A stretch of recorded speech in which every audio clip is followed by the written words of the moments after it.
The final day of the final Grand Slam of 2024 has now been and gone. No super late finish for us. So I'm actually a little bit confused at the moment with our recording time. But yeah, how are we all feeling?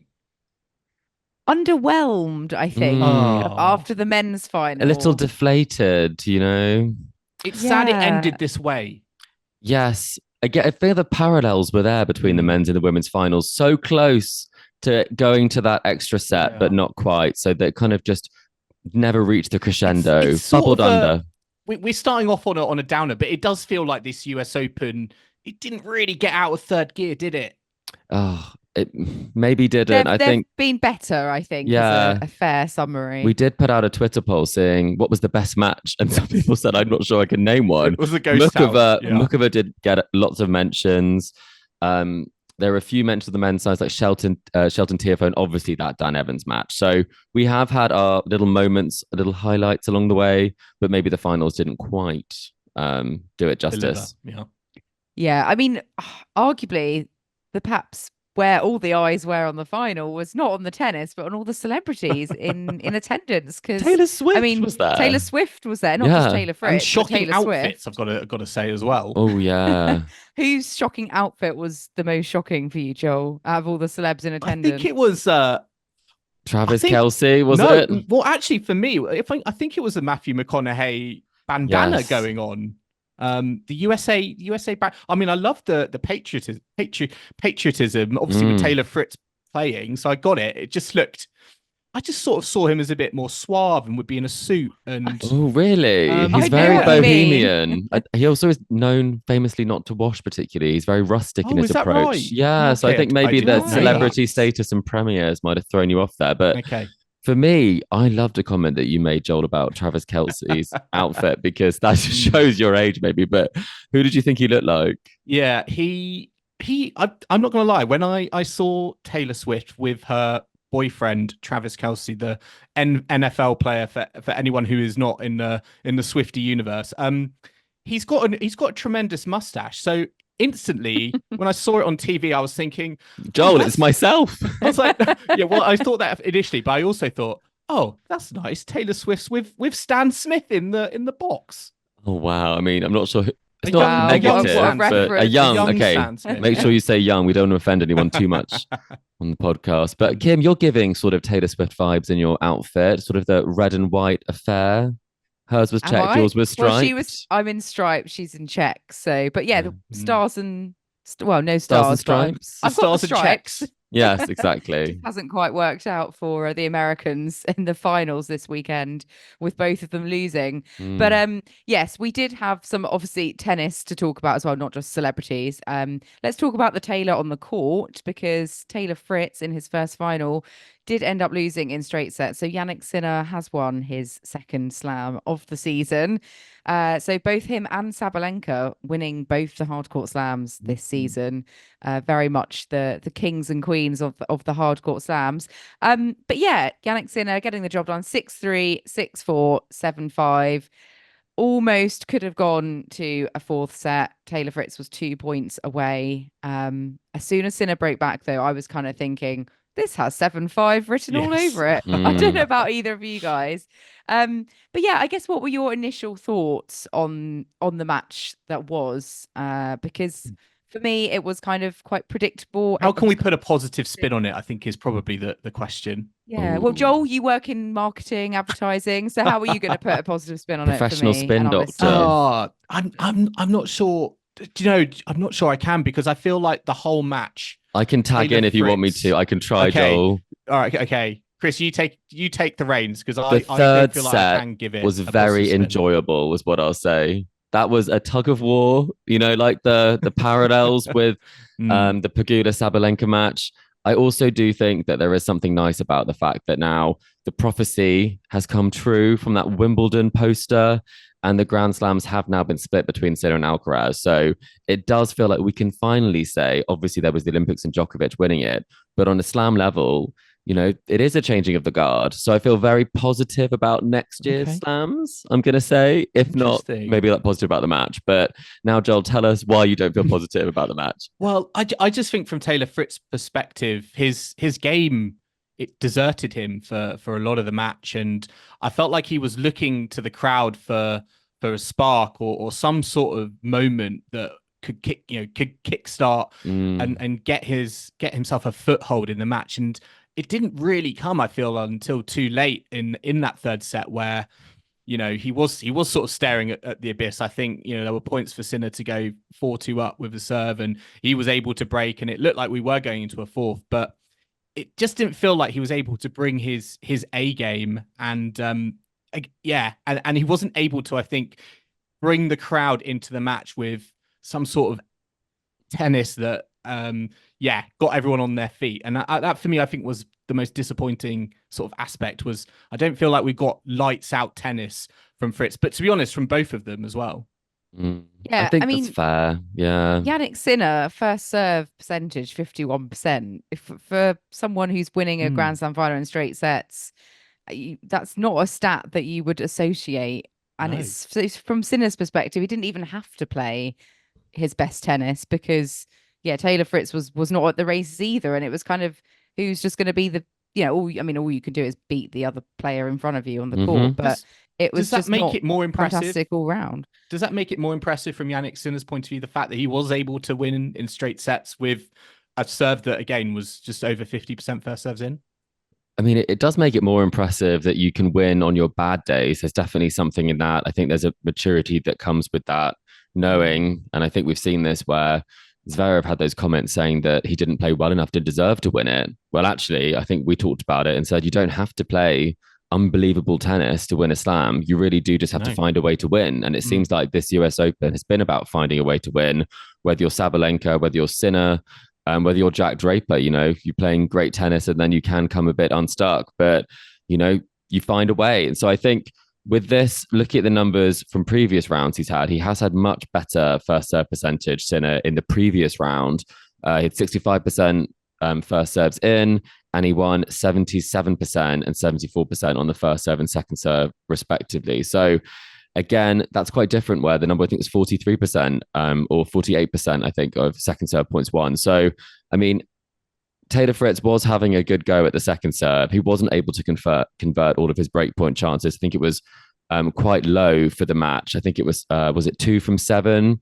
And so it just felt like a few points, a bit of momentum shifts could have changed it slightly. But I mean, Jannik wasn't playing the whole tournament. I'd say he hasn't played the level that we've seen. I mean, in Australia, that was really quite something to win that. And some of the tournaments where he's wiped people off the court, it felt more like the level he had in the French Open semi-final. But in this case, it was enough. It's funny because there have been Grand Slam finals where both players have played considerably better than both players tonight, but it doesn't, obviously, and then someone's going to lose those finals.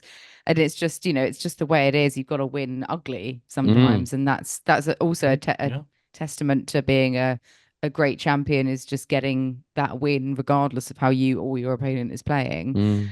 I mean, obviously there have been recent question marks and news about Jannik Sinner and this kind of the doping scandal, I suppose, that I know you two have discussed at length previously on the podcast, but that is still kind of in the air. It's still being talked about.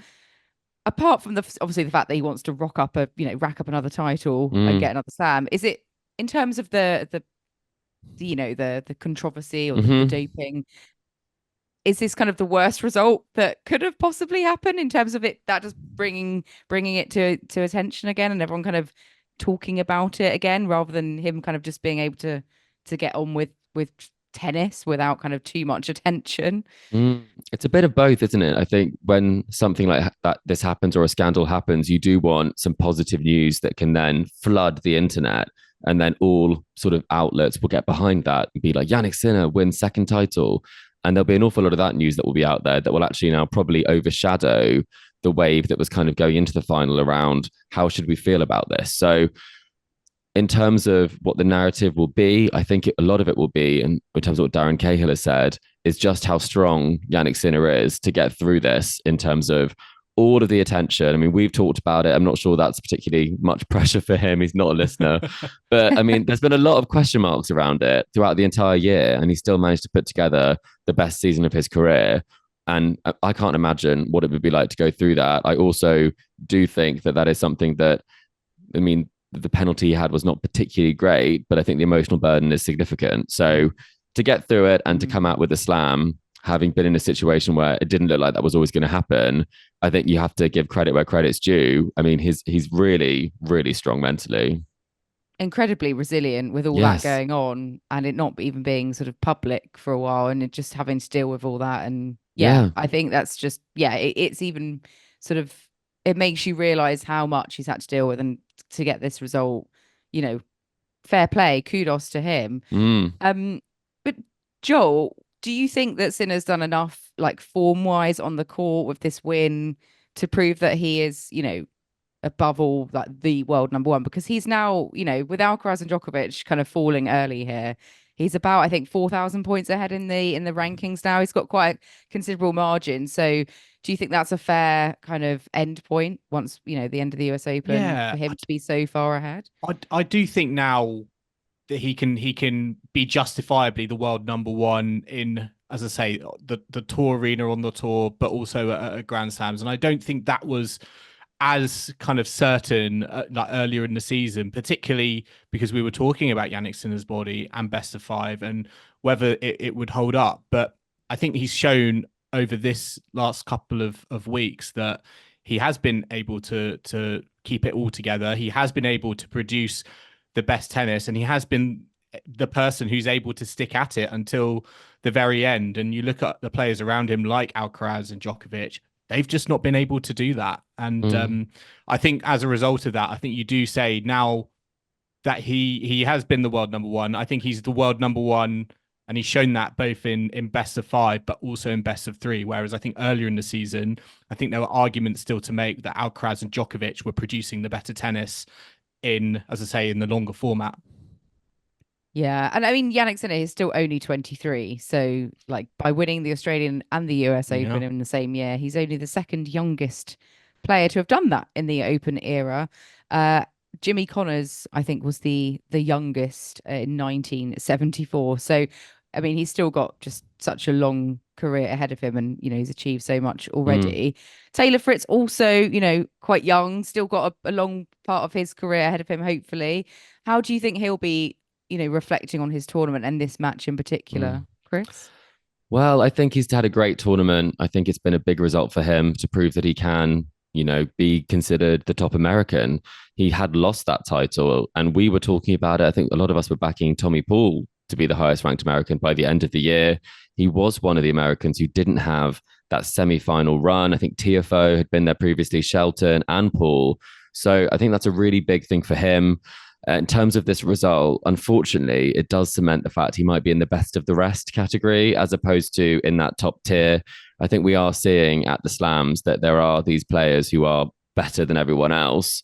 And then there are those players who might make a final. I think he's probably in that category, especially if he's not going to be able to serve in the way that he needs to. Yeah. Having said that, though, I mean, this is a question for both of you.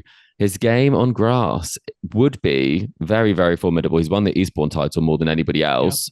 Yep. He's had some good results at Wimbledon. Do you think that he could win Wimbledon, or do you think that's the slam he's got the next best chance of getting the win at?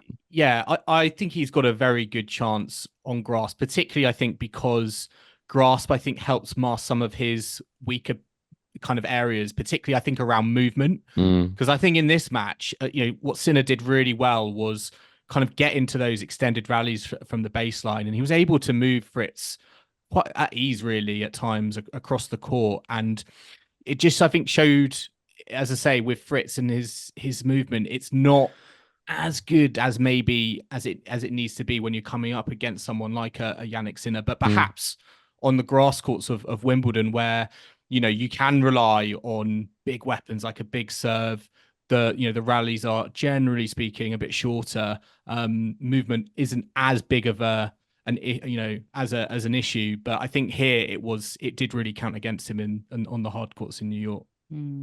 talking of movement, his partner, Morgan Riddle, had to reschedule a Pilates class today in New York. She was supposed to be Goodness. running one, but because Taylor Fritz reached the final, she's had to reschedule it. Hang on, But if she had booked for the final, that's not a vote in confidence in well, her I man, know. is it? I was wondering that. She's yeah. got to make that bank, Joel. Okay. She is influencing, and you've got to try and maybe she's like Kim and doesn't like to jinx it, so she does plan her Okay. Yeah, season around this. But she's not silly. yeah, But Joel, sorry, I mean, she was very present, wasn't she? yes, Joel, you were saying that she was giving Taylor some coaching advice Yes, this evening. I mean, she was like number one cheerleader. I was actually thinking she's great. She's energetic. She's buzzing. She's enthusiastic. I would love to see, if I was on the court looking up at my box, and of course I've got my coaches there with their kind of serious faces on, but to have someone cheering me on, I think is and kind of exuding that kind of positive energy, I think is really important. And actually, it sort of reminded me of Jack Draper's coach in the semi-final, where I sort of felt like he was cheerleading more than like what was necessary. And it's almost like you, as coach, maybe you don't need to do that as much. But for Morgan Riddle, yeah, definitely. I was thinking she was doing coach though, no, because she was saying, stay aggressive, Tay. And I was like, wow, I mean, I've seen her on TikTok playing tennis and I'm not sure she's a tennis player, but neither are we. Is she got coach qualifications that we don't know about? Well, it was a Pilates class that she rescheduled, not a tennis lesson. So I'm not sure. Would you rather have a British actor with a Union Jack bandana in your box, maybe, Joel, instead? Who would you go for? Benedict Cumberbatch? Something like that? He feels quite royal. Yeah. Who washes You'd want some sort of hype person. But yeah, Morgan Riddle, she's great.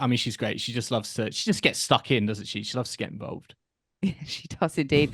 Well, Jannik Sinner is a Grand Slam champion yet again. He's a world #1 now by a country mile, and where everyone else failed, he's come out on top. So fair play to Jannik Sinner. Well done. He has claimed the US Open for the first time.